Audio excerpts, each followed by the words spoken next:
Nakalimutan pa ako. Dito ko naman lalagay.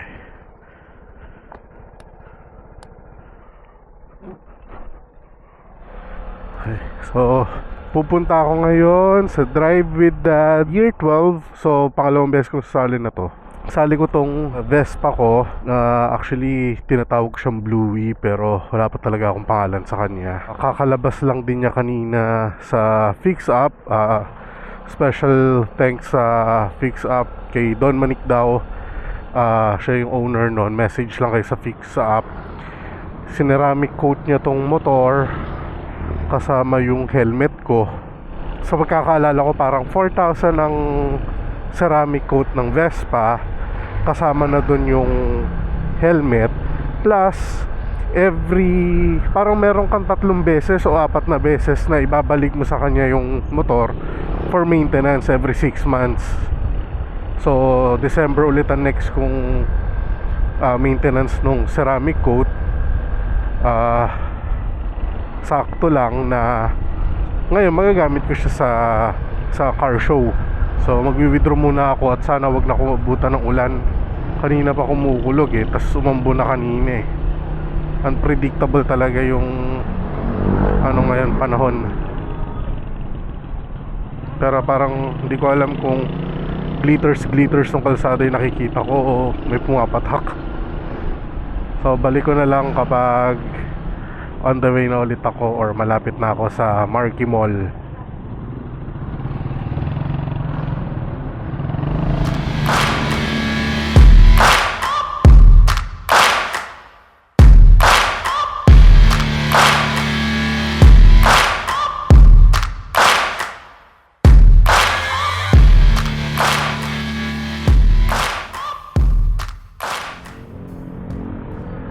Oops, katakot naman yan.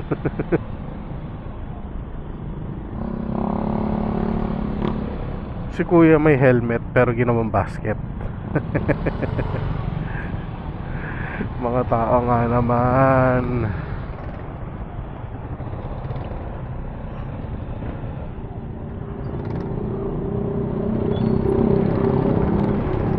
Nagta-traffic dito kasi nagba-bottleneck dyan.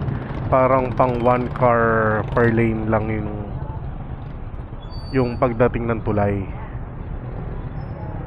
Tapos yung papunta kasi dyan, papuntang NLEX, tsaka may lusot ng Magalang. Tapos pag kumaliwa ka, mapupunta kang Balibago, papuntang Dau. Nandiyan din yung Infinity. Tsaka siguro yung iba nagpupunta ng mall. So kaya nagta-traffic.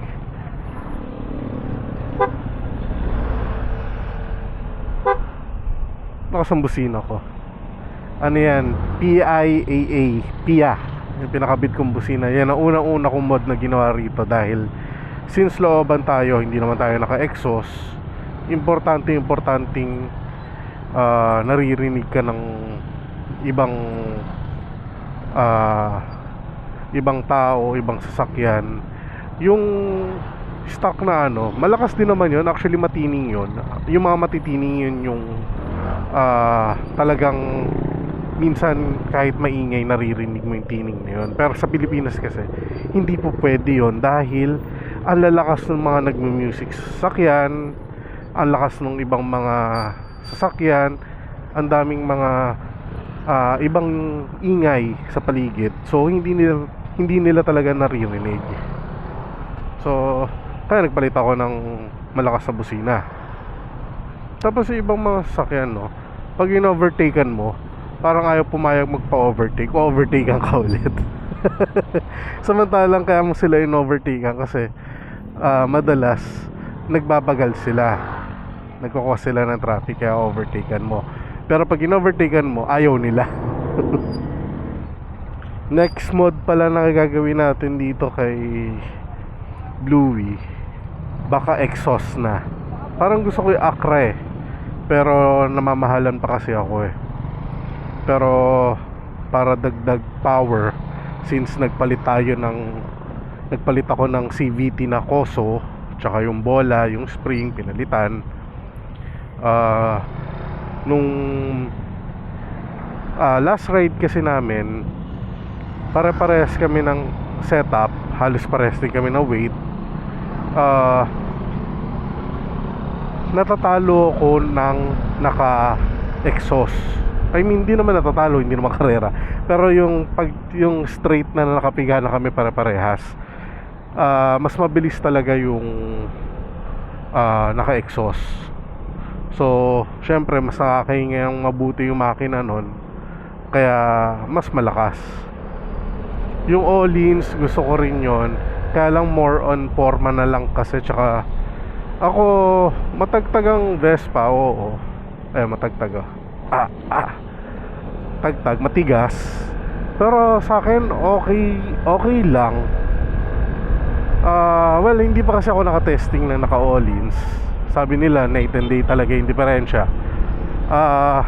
Pero para sa akin, too much yung cost ng naka-Öhlins eh. Kung di ako nagkakamali, nasa 65 to 70,000 yung front and rear ng Öhlins.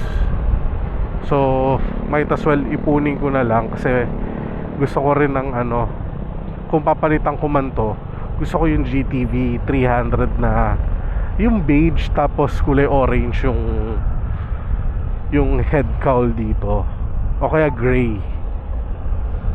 Ayan, dito na tayo sa Marquee.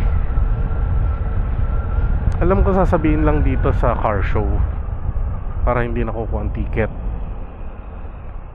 Ba sa car show? Sa car show? Oo. Andun sila, no? Sige. Thank you.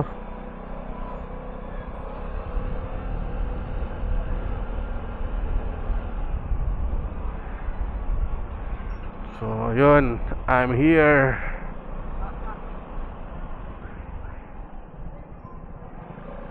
Ayan sila.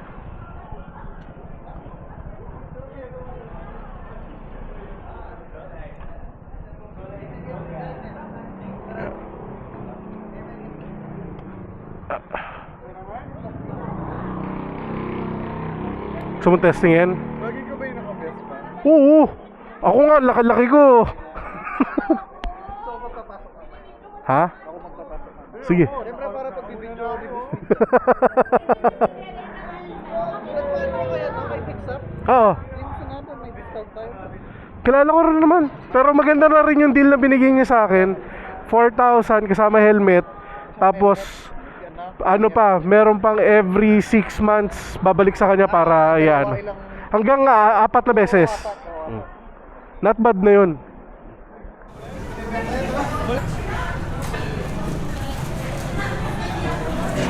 Puro video, wala na lumalabas sa na-edit. Hindi ka nagpupunta sa channel ko. Yung Chungli wala pa. Ay, hindi ko lalabas yan.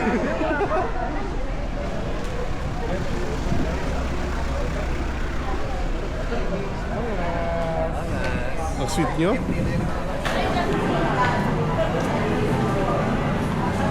Okay. Ay, may corned beef. Paano ka uwi na dito? Atid mo ako mamaya.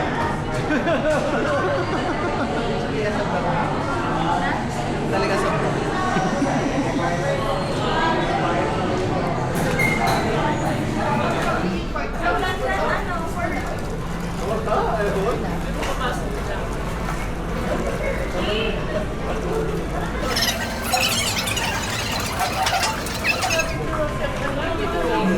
May Independence Day.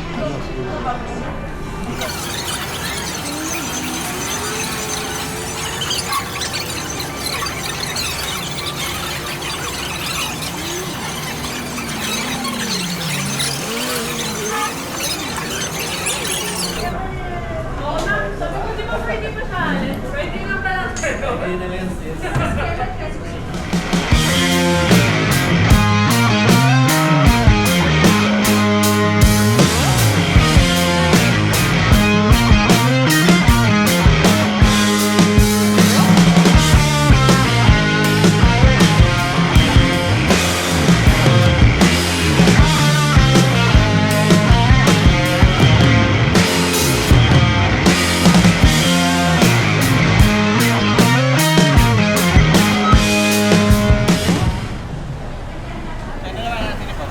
Oh, dito na natin baba.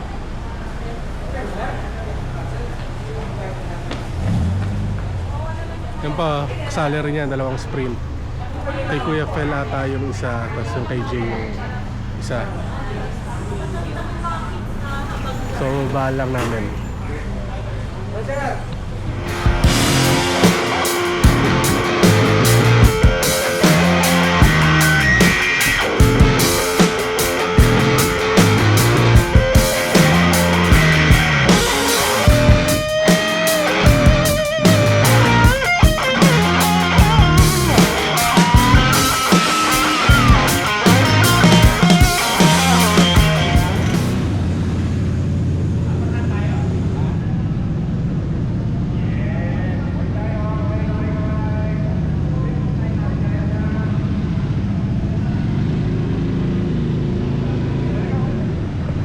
So, yan yung pila, oh.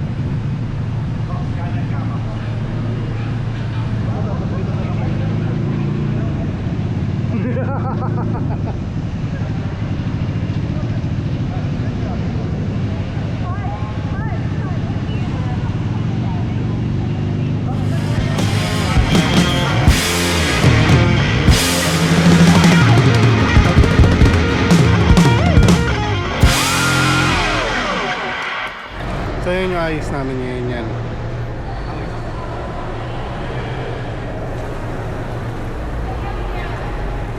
Ayun yung stage. Ayun yung mga kasali. 27 vehicles. Pero mostly daw mga 4x4. Hello guys, welcome to my vlog. So nakagitna yung si Journey, dalawang Primavera dun sa harap, tapos para sprint yung dito.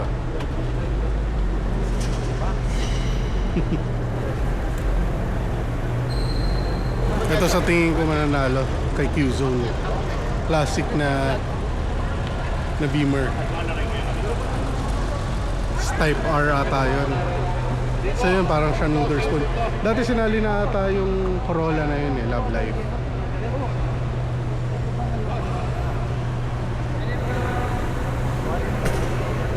Wala pa ibang sasakyan, hindi pa dumarating. Pero nag-ready na kami. Ito okay to. May motor sa likod. Ganda ng pampalengke ah.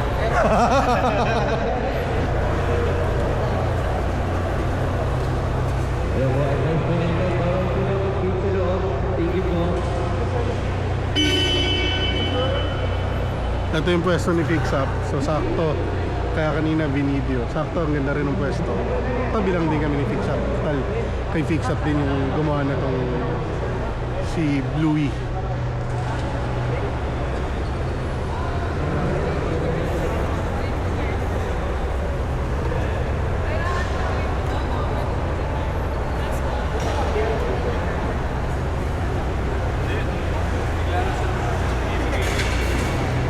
Tambay muna kami dito.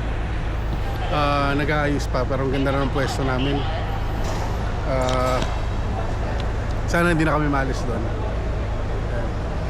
Sa gitnang-gitna. Yung mga papasok sa sakyan.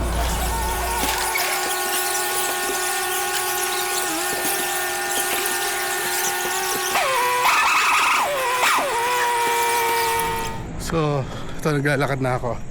Uwi na muna ako dahil babalikan na lang yan sa Sunday yung egg rest. Pero di ako makapunta bukas kasi may birthday party. 2 days yun, Saturday and Sunday. So balik na lang tayo doon. 2 days later. So Marky na ulit, babalikan ko na yung motor niyan.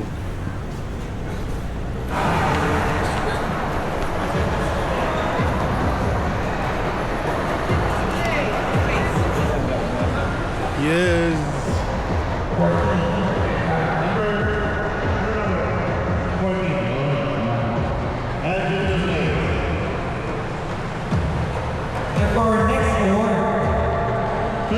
Custom modified.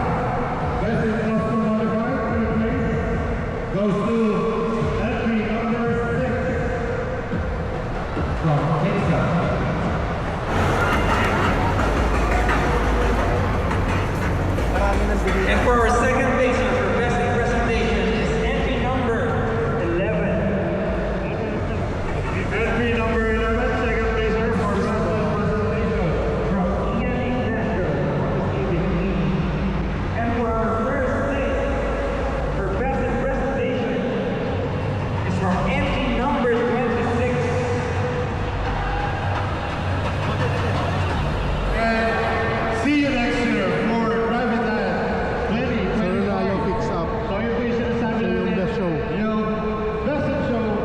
this year will be featured on our poster next year for Navidad 2021. And again, Sabi yung nag-detail ng beneficiaries of all proceeds will go to our beneficiary. So again, thank you and congratulations. Happy Father's Day. From JCI Aguilas. Palakpakan naman po natin ang bawat isa. Nasaan si Jay? Nabigay ko ba kay Jay yung award? Yes, nabigay ko na yung award. Tara. Si Jay, tsaka si Kuya Fel. So yun nanalo yung Evo. Yung Evo Wagon. Ito yan. Ito. Pogi naman kasi. Original wagon yan. Ay sorry, pinipicturean pala nila.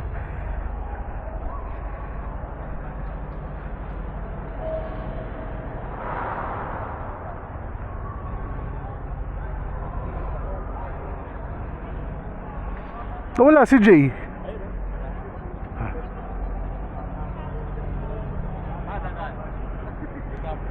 Dito yan.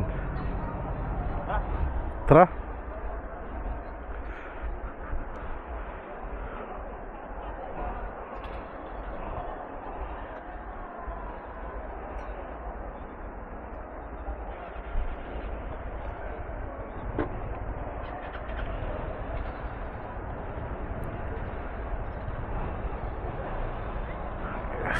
Egress na. Egress meaning ngayon na ilalabas yung mga motor or yung mga sasakyan dito sa loob. Medyo madulas lang. So pag ganyan, ingat-ingat. Kahit yung sapatos ko dumudulas. So congrats ulit sa Fix Up. Next year ulit. Tapos message kita pag ano na ulit. Every 6 months, ha? Every 6 months, sige. Thank you.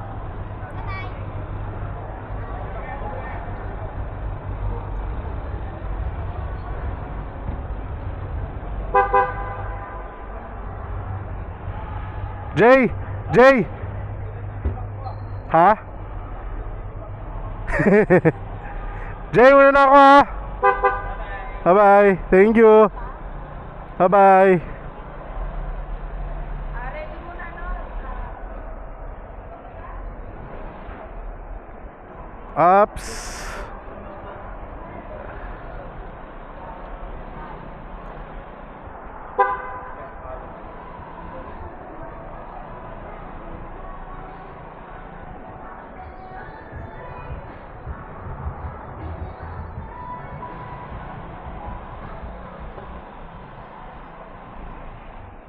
May daan ba dyan?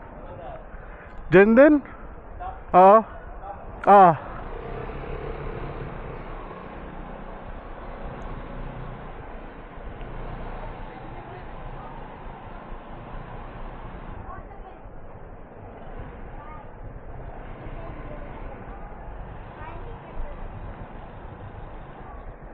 Sige.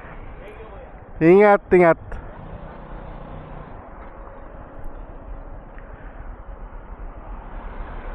Yan, ayun na yung asawa ko. Yung CRV. So, pauwi na kami yan. Kumabot ka sa part ng video na to, maraming salamat. Huwag kalimutan mag-like, share, and subscribe. Baka mahilig ka sa mga ganitong klaseng content.